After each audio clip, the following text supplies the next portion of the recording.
ઝરણા પાલક પૂજ્યશ્રીના હૃદયમાં દયાદેવીનો વસવાટ છે.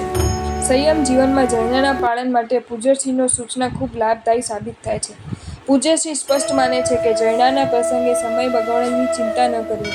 ઝરણા એ સાધુ જીવનનો પ્રાણ છે. કોરેગાંવમાં સાધુઓની શરત ચૂકતી પાણી ભરેલા ઘડા ખુલ્લા રહી ગયા. પૂજ્યશ્રીએ કપડાથી ઘડા ઢાંકી દીધા. પૂજ્યશ્રી પોતાના પાકીટમાં 2-4 લૂણા, પાત્ર લૂંટવાના કપડાના નાના ટુકડા, દોરી, ચૂનો વગેરે રાખી મૂક્યો, જેથી અવસરે કામ લાગી જાય. પૂજ્યશ્રીની સાધુઓને ખાસ પ્રેરણા કે સાધુએ સંયમ સાધક નાની નાની વસ્તુ પણ રાખવી, જેથી ગમે ત્યારે ઓચિંતી જરૂર પડે તો કામ લાગી જાય.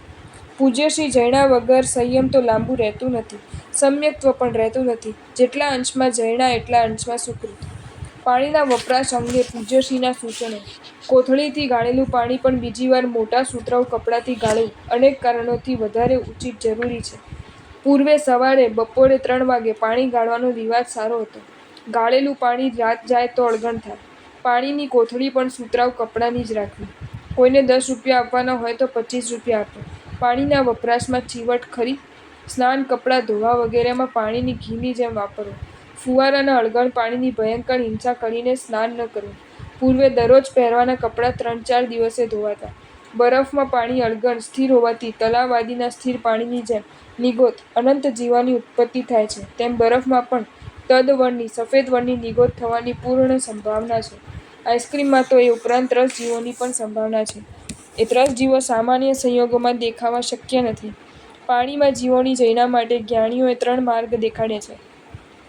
પરિમિત ઉપયોગ કરવો, પાણી ગાળીને જ વાપરવું, જીવ હિંસાથી બચવા ઉપરાંત સ્વાદ વિજય માટે પણ પાણીને અચિત કરીને વાપરવું.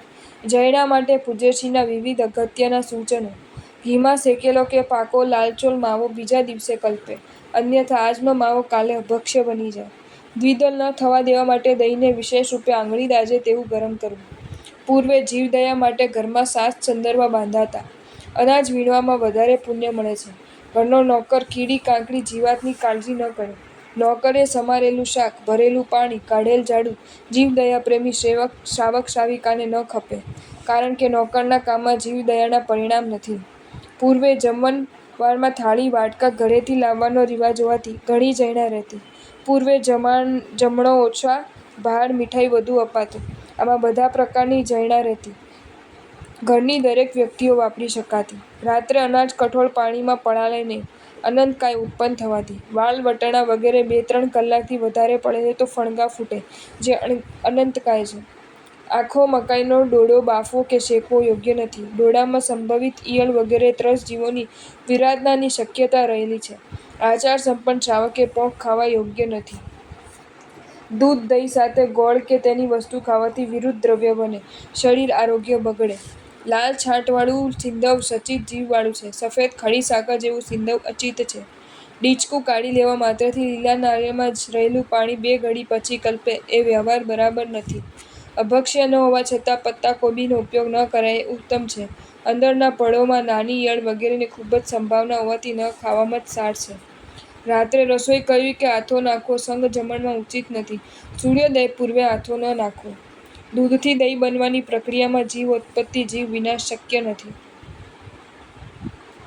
22 અભક્ષ્યો અનેક હેતુઓથી વર્જ્ય છે. આમાં મુખ્ય હેતુ સામાચારી આજ્ઞાપાલન છે. દરેક બાબતમાં આ 2 ને મુખ્ય કરવા. 22 અભક્ષ્યો માટે ખોટો તર્ક લગાવનાર ઉચ્છૃંખલ શાસ્ત્ર સમાચારીના વિરોધી હોવાથી એમની ભાવદયા ચિંતવવી.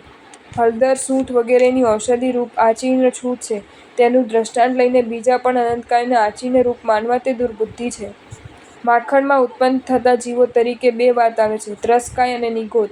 મગ સિવાય આખું કઠોળ ચોમાસામાં ધર્મચુસ્ત શ્રાવકો પણ વાપરતા નથી. ચોમાસામાં લીલા શાકની સૂકવણી તરીકે વાપરવી યોગ્ય નથી. ઘણા ત્રસજીવોની ઉત્પત્તિની શક્યતા રહેલી છે. લીલ ફૂગ અનંતા જીવોનો વસવાટ 5 વર્ણની હોવાથી પૂરી ઝરણા સાચવવી. જો તમને આ વિડીયો ગમ્યો હોય તો આ વિડીયોને લાઈક કરો અને શેર કરો, અને આવા જ નવા વિડીયો જોવા માટે જૈન ફેક્ટ્સ એન્ડ સ્ટોરીઝની ચેનલને સબસ્ક્રાઈબ કરો. ધન્યવાદ.